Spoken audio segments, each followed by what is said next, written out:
On today's show, the Dallas Mavericks offensive issues are whole scale, but somebody's got to be to blame. Who is it? We'll talk about it today's Locked On Mavs, and maybe it's his fault. This is Cooper Flagg, and you're listening to Locked On Mavs. Zone 5. I think that's a good question. Good morning, Isaac. All these changes, I still got my dog Dwight Powell. You are Locked On Mavs, your daily Dallas Mavericks podcast. Part of the Locked On Podcast Network. Still can't leave Your team every day.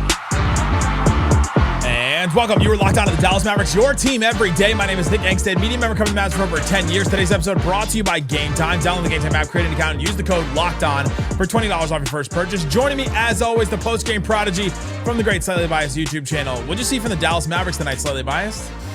Well, just another one of these. They get more and more difficult every single time you tune in. They are really, what kind of sucks is it feels like they've completely lost their ability to compete in these games. We are at that point of the season where the Mavs don't feel like they can compete anymore. And so I want to talk about the Hornets because I think the Hornets have been such an interesting story. Let's talk about what they can be in the NBA. We'll talk a little bit about Con Knipple. Did Cooper Flagg take the Rookie of the Year back just because of the game Con Knipple had? We'll talk about all kinds of different things. John Poulakidas got his debut for the Mavericks. We'll talk about that. We'll talk about Brandon Williams. But I want to start here because the Mavs, like you said, they've lost their ability to seemingly to compete in games like this. And the Mavs offense is just awful. And it's been awful all year. It kind of doesn't even matter who's on the court. They had like a week or 2 weeks where they were kind of a competent NBA offense again. It seemed like they were pushing the pace and they're getting things done in transition, which is what has been the only thing that's been successful for the Mavericks. But at this point in the season, we know what the deal is. We know that they're not playing a ton of players that have been there even all season.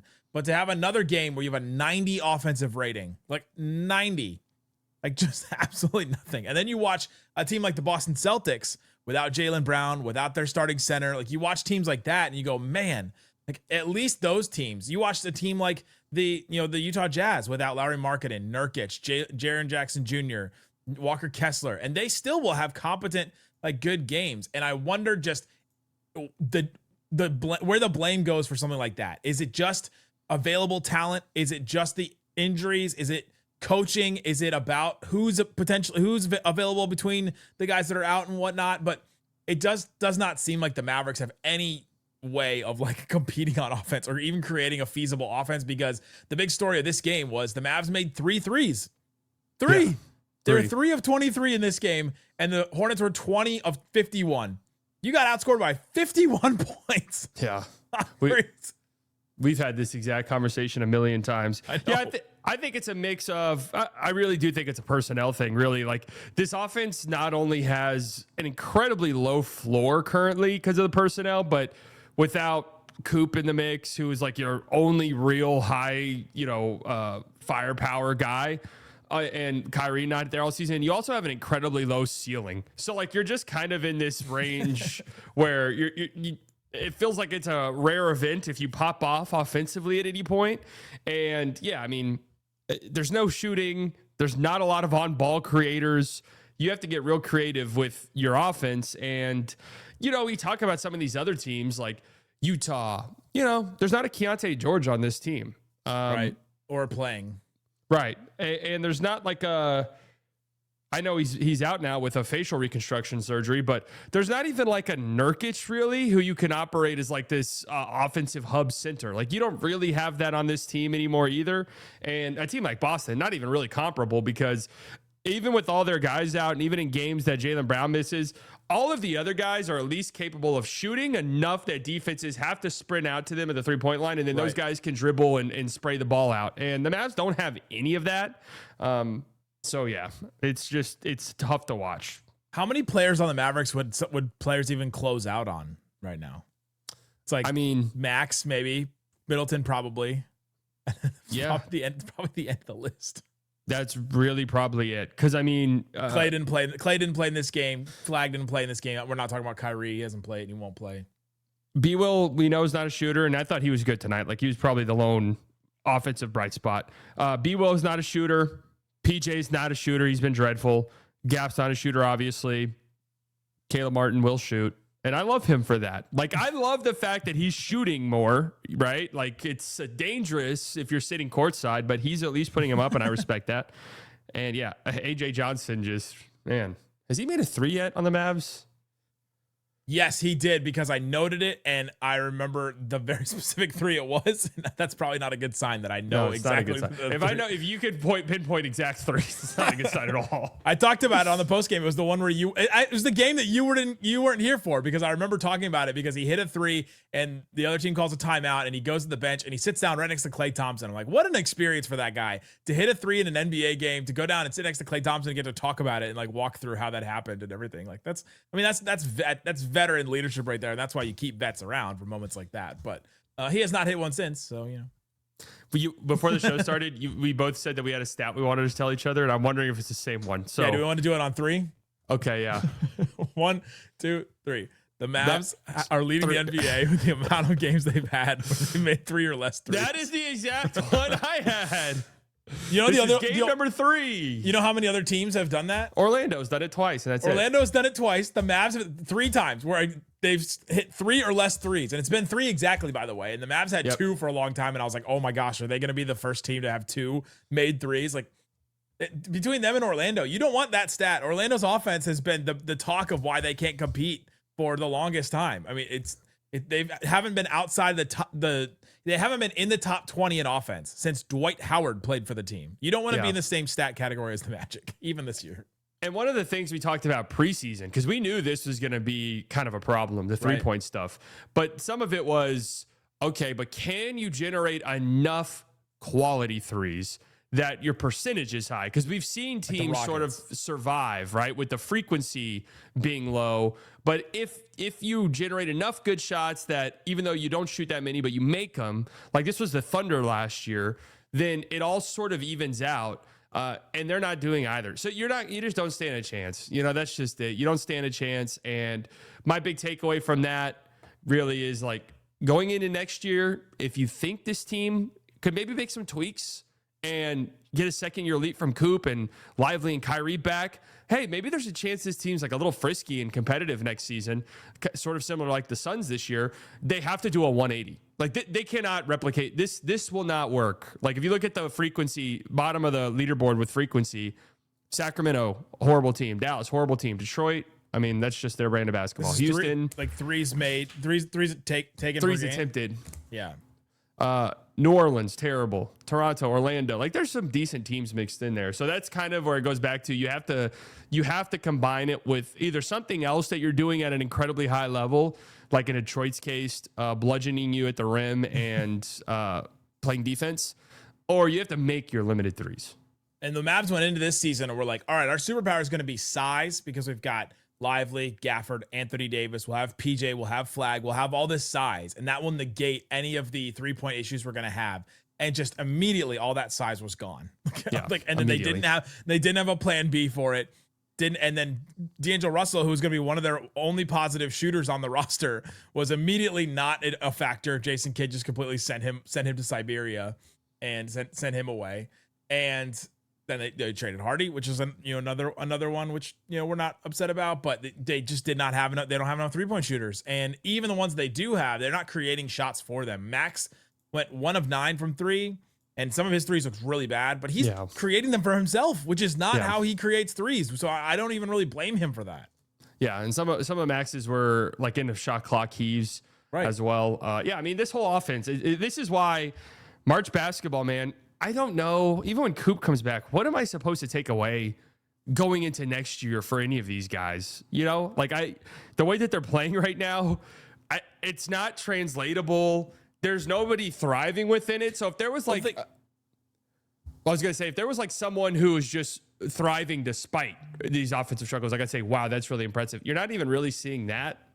Well, wasn't it last year? Brandon Williams was the guy. Right. And he's like the only guy again. But who's making an impression? Nobody's really making an impression to me. And so I want to talk about that. I want to talk about each player and talk about why they're not and what we need to see. And then we'll talk about the Hornets a little bit. Let's talk about that and more coming up. Today's episode of Locked On Mavs brought to you by TurboTax. It's tax time, but for a lot of us, the old way of doing taxes is a lot. Trying to book an appointment that's not the most convenient way, sitting in a waiting room with a stack of papers, emailing back and forth, and wondering if they really get your situation. But this year, you're getting a major upgrade. Intuit TurboTax now has in-person locations nationwide. You can meet face-to-face with a real tax expert and get your documents uploaded straight to your TurboTax app on the spot. And just like that, you're done. Your TurboTax expert works to get you every dollar you deserve while you get real-time notifications as you go about your day. It's the relief of walking in, meeting a real person, and walking out knowing your taxes are being handled right. Head to TurboTax.com/local to find a store near you to book your appointment. TurboTax.com/local. Shut it down! Let's go home! All right, Slightly, check out the Mavs Everydayer Club, LockedOnMavericks.supercast.com. $5 a month or $50 a year. You can get ad-free episodes of this show. So if you're in the comment section and be like, using too many ads. All right, well, subscribe. Subscribe to the Everydayer Club, and you can get access to the ad-free shows and access to the Discord, where we're going to have a lot of fun. Maybe not on nights like tonight, but we will have fun on other nights in the Discord. We will in sometime when the century of humiliation is over. We will. Oh, my God. This is the third time I've covered a tanking team with the Mavericks at the end of this. Like, There are people in the 1990s and 2000s, or then I guess it was just the 2000s, not the 1990s, but the 2000s that didn't cover 10 years without the Mavericks having a losing season. And now I've covered a team 3 times tanking. This is just what it is. Dude, that was the most underrated aspect of Dirk. Was just the floor. He played. And yeah, he raised everyone's game, and you might not think of it because he wasn't like a point guard necessarily, but if he was on the floor, you were winning 50 games. The spacing he created just caused so many nightmares for other teams that it just raised the floor. And the way that he could just get a bucket when you needed, like the one thing I've learned from Dirk Nowitzki, I've said it 100 times on this show, I'll say it again. 24 points is not all equal. Dirk would average 24 points, and his points are not the same as anybody else's points. Like Bradley Beal averaged 30 for the Wizards. Those points are not the same as Dirk's 24 on his team.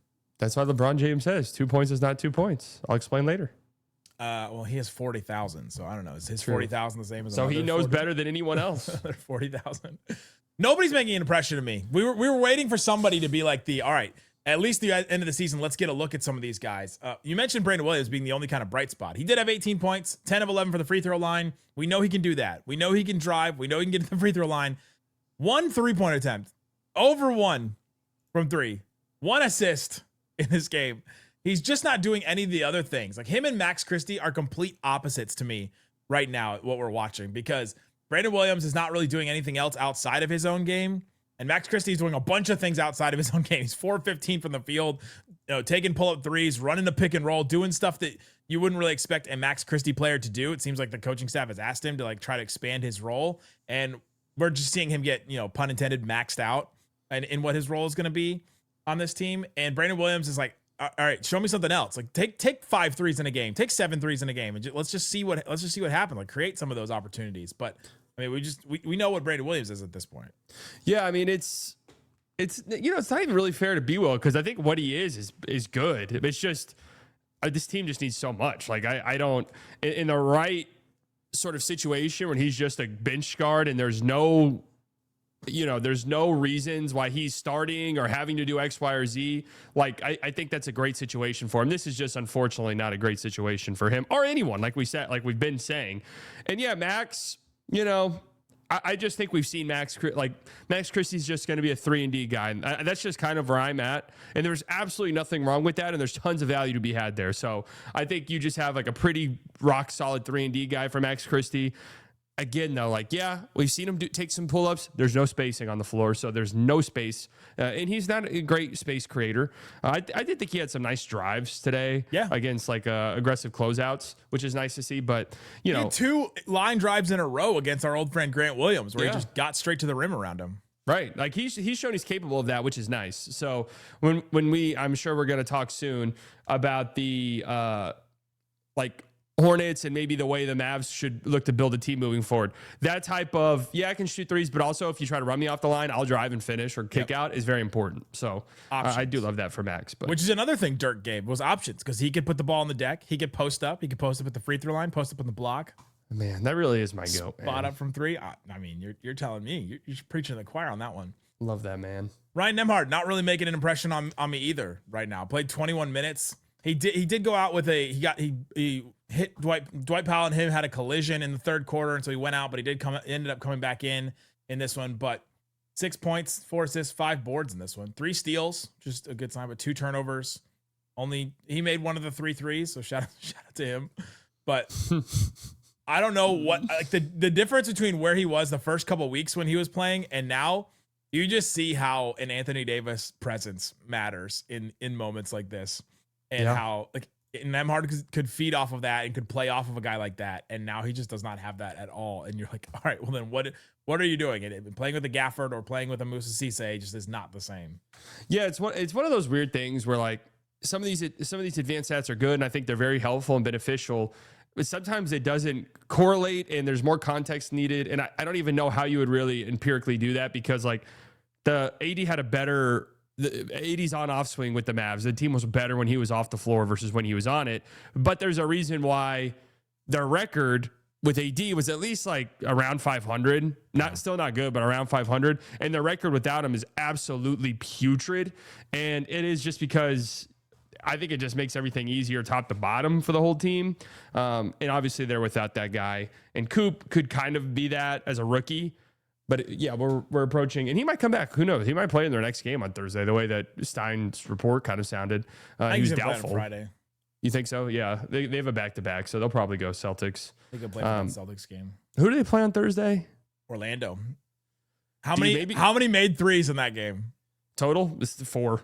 What's the lowest of all time? Someone might need to look at that. They both break the record. Yeah, someone might need to look at that. 4 made threes. Do you bring him back against the Celtics, or do you just completely punt that game? Well, you're punting all games, really. But do you like, I was like, I want to make sure that we're clear on this. We know what the rest of the season is. We're just trying to find any kind of semblance of anything to take away from any of these games, and we're finding nothing. Like it just seems like they're just punting the whole rest of the season. Nobody's standing out to us. We know they're tanking. We know they're sitting guys longer than they probably could have. Like Flagg could probably come back now if they really needed him to. But right, like I just want to be clear to everybody. We do know the situation. If you've never listened to us, like we get it. Oh yeah. Like, I don't have this tank helmet in my office for nothing. Right. Yeah. We're not sitting. I don't want people to think like we're sitting on here going like, oh, I can't believe they lost tonight. Yeah. I think the big takeaway is the fact that there is not any. Like that's just nothing. There is not any at all. There's no like, look at this player. Like if anything, the takeaways are alarming where it's like PJ's been dreadful. Gafford's been dreadful. And we can just say, oh, that's just kind of situations for those guys. It very easily could be. But not great when you just gave those guys contracts. Yeah. So then what situation do the Mavs need to create for them or for when you're creating a situation for a role player, I don't know if that's the best way to go about doing business, right? It's like you create the situation for the star player who's going to stand out. And so, yeah, I don't know, chicken and egg maybe potentially for that. John Poulakidas got his debut for the Mavericks, 2-way guy. I was furious at this. They created 1 3 for him. The guy shot 43% from 3. We're talking this whole show about how they can't make any threes. And you're like, here's one guy, sniper. It's the one thing he does. And they created 1 shot for him. Dwight Powell got a pin down. He flew to the top of the key, and he had to rush this 3, and that was it. Yeah, it wasn't even a very good look. No. I mean, yeah, I don't. What did he play? He played 12 minutes. He played 14 minutes. He had 5 rebounds. He's gobbling up the boards. Had a couple of assists. I can't lie. I don't know if I saw anything that stood out to me. He's 6'6". Like looks pretty big out there. Like I'd like to give him a chance. The problem is nobody's creating any shots. The offense doesn't create any shots. It's very tough. Very tough for a position like that. The other note about him that Falwell said on the broadcast is he has 12 games left. He had 13. Because they prorate the 2-way contracts at the end of the season. So instead of having a 50 like at the beginning of the season for Nembhard and Musa, he's got 12 left after this one. And so that's something. That would end it. What did I say? His would end around March 25th against the Nuggets. That would be the last one.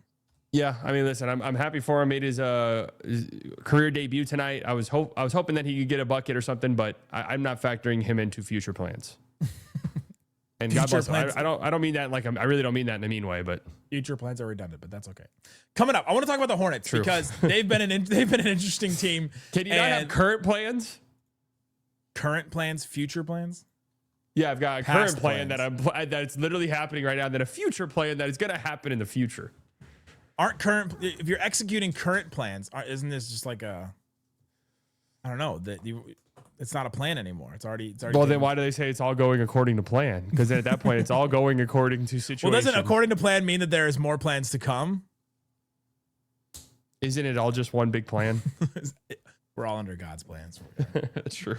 Coming up, let's talk about the Hornets. They've been so interesting. Should the Mavs build like them? Am I saying that correctly? The Mavericks should build like the Hornets did? Yeah. Wild.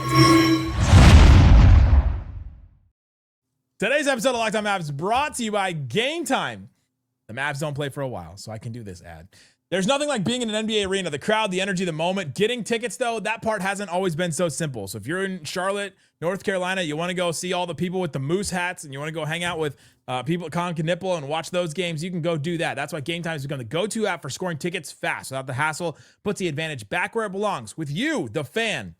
Pull up the Game Time app, pick an upcoming NBA game, and you can get tickets within minutes. I've done this. I've done it for Dallas Wings games. See my girl Paige. I've done comedy, concerts, theater, stuff like that, all on Game Time. You can go check it out. You can get last minute options too. NBA tickets showing up at solid prices way up until the very end. There's like this game that you can play with it too with Game Time where it's like they go down and then like right before they go up a little bit. You got to figure out exactly when the right time. Everything feels quick, intuitive, stress-free from start to finish with Game Time. Take the guesswork out of buying NBA tickets with Game Time. Download the app, create an account, and use this code. This is the one. Locked On. It changed from before. Locked On. LOCKEDON. For $20 off your first purchase. Again, code is Locked On. Download the Game Time app today. And remember, it's gametime.co, not gametime.com. Shut it down! Let's go home! All right, Slightly, let's talk about the Mavs and the Hornets. The Charlotte Hornets have been fascinating. Everybody's been talking about them since they've gone on this little run. They have the second best record in the NBA. I guess they would probably be first now because like before tonight, what was it? It was since January 10th. Now they're 18-6. That's the number one record in the NBA. They had the league's number one offense, 121.3. That's probably going up after tonight. They take 44 threes a game, second in the NBA in that time, and making 39% of them. That's first, obviously. They play kind of slow. They're 26th in pace, but they just have these three guys in LaMelo, Brandon Miller, and Con Knipple that can just do everything. Like you ask them to do anything and they can do those things. LaMelo will be taking his crazy threes. He made that insane like side step corner three that he just like launched from his hip almost in the game tonight. He had 15 points and just seemed like he was just having fun through the whole game. You have Con Knipple who could do a ton. Usually has been insane from three and missed a bunch tonight, but got you 5 assists, got you 5 boards. Can get, a 2-point shot. Was posting up guys like Brandon Williams and scoring against him. Brandon Miller got 13 points in the first quarter, kind of took the whole rest of the game off, but got you 4 assists too. They have those 3 guys, and then they've built the rest of the team around it that makes sense. Moussa Diabate is your rolling, rebounding center. He'll get 5 offensive rebounds against Daniel Gafford. That wasn't really great. You got Miles Bridges, who's kind of like this slashing wing that can give you something here and there. Got you 5 assists in this one too. And then coming off the bench, they got some solid guys. Josh Green, Grant Williams, we both know have been just solid players. Kalkbrenner has been a really good center as a rookie for them. Sion James is a tank, which not like the one that's pictured behind you, but and then they added Kobe White, who's been a real good ad for them this season to just get another like boost of scoring off the bench. But they just kind of feel like they make sense, and it all stems around those 3 main guys. Yeah, I mean, I think in a lot of ways it stems around LaMelo, who's just kind of been grossly underrated for quite some time, or maybe underappreciated might be the best word. Just hasn't played. He's been out. Right, he hasn't played. And I think like a lot of people are sort of looking at other things to attribute to this Hornets team, and it is them being good. Like, don't get me wrong. They've built this really nice core. Brandon Miller's been fantastic. Con's having one of the best rookie seasons ever. But they're still 13 points better when LaMelo's on the floor versus when he's off the floor. Right. So you got to have that centerpiece, that main guy that sort of is the thing that gets you going. I mean, their offense is 16 points worse when he's off the floor. Jeez. I mean, that's a huge swing. I mean, that's one of the biggest in the entire NBA. So, yeah, I mean, they've just They're hot. They've got this identity where you have all 4 guys, of their starting 5, 4 of those guys can shoot, 4 of those guys can dribble and create shots for themselves and take a late second floater or a late second mid-range jumper. And then in the middle, you just have this rebounding nightmare in Musa Diabate. Really, both their bigs, and Musa and Kalkbrenner are just offensive rebound machines. They're the best rebounding team in the league, right? They all rebound. Like all these guys. I mean, Khan had 6. They got great size. LaMelo has 5. Like LaMelo's a big player for a point guard. So they've got like great size up and down their lineup. This is the thing too that we're seeing with teams. It's just like if you have positional size across the whole thing, like the Pistons, Cade Cunningham is a huge guard for them. And that is just it's massive. Yeah. And I wonder if that's one of the reasons why the Mavs tried the Cooper Flagg at the point guard. Because like, hey, if this guy can be our point guard like Cade or like Luka or whoever, that all of a sudden gives us this huge positional size across the board, and that's an advantage. Well, it's also a big reason why I'm team no small guards, because I'm like, do people look at the NBA? Like, this is just what has been happening and trending, that you need some size up and down your lineup. But yeah, I mean, they're fantastic. I don't know. The thing I think the Mavs need to do to build is just follow this blueprint. And we've talked about this. Like we talked about this earlier in the season with like the Suns. And I think it was the Celtics. Yeah, because I was at that game. We talked about it after. They need to just build this identity where it's easier said than done, mind you. But we need guys who can pass and can shoot. Like if you can do that, you can play. And I know that's easier said than done. You're hired. Mavs GM Slightly Biased. But look around at something. Look at the Celtics. How many of those guys outside of JB and Tatum are high draft picks? Any? None of them. Yeah, not even a single one. I mean, even Derek White was like cast aside by the Spurs, kind of. Yeah, he was a 29th overall pick, and they gave up 1 first for him. And the Suns, I mean, look at their sort of ragtag group that. When the one high pick that's Jalen Green is like not fitting into the rest of it at all, and like actually pulling them down. Didn't play all season really, and you got like Gillespie and Bouye. Like you got all of these guys that they just picked up off the scrap heap, but they can pass, they can shoot, they can drive. Mavs just need to find those guys, and maybe you just cut ties with the guys who either can't do that or are so incredibly reliant on everything else around them. And I think that's really it. Yeah, I mean, it's the Brandon Williams, Ryan Nembhard conundrum. It's like, all right, well, if you had to choose one for next year, like, I don't know, maybe neither. Like, you can get away with some of those guys off the bench. I'll be honest, I'm not tied to a single player on this roster. Like, personally, if I were the GM, there's just that played tonight. That played tonight. Cooper Flagg is obviously here long term. I mean, you'd have to blow me away with the Max Christie offer, but I would listen, right? You'd have to blow me away with the D-Live offer, but I would listen. I'm not like tied to anyone really. It's wild. Yeah, makes sense though. I mean, it's where they are. They built a team a certain way, and now they've got to disassemble it and refigure it out around Flagg now years later. Yeah. Without time has passed. The NBA changed. The NBA has changed so fast. And that's a great point. And that's one thing that gets lost in the Nico Vision talk. And I know people are really happy to hear this one because it's just a topic that we love rehashing and bringing up all the time. But a thing that gets overlooked in it outside the horrible return on the trade is like, you look at the team that he was building and it was like, oh man, he just didn't notice the change of wins, right? He kind of did with the idea being like, you need size. But where he missed the mark was you need like functional. It doesn't matter if size you're just width. Big. Size width skill. Your absolute peak, I think, would be the Rocket. Like that's like your absolute like end goal is this current Rockets team where anyone can watch them and say that team's not winning. Yeah, you're like, they're going to win a bunch of games. And yeah.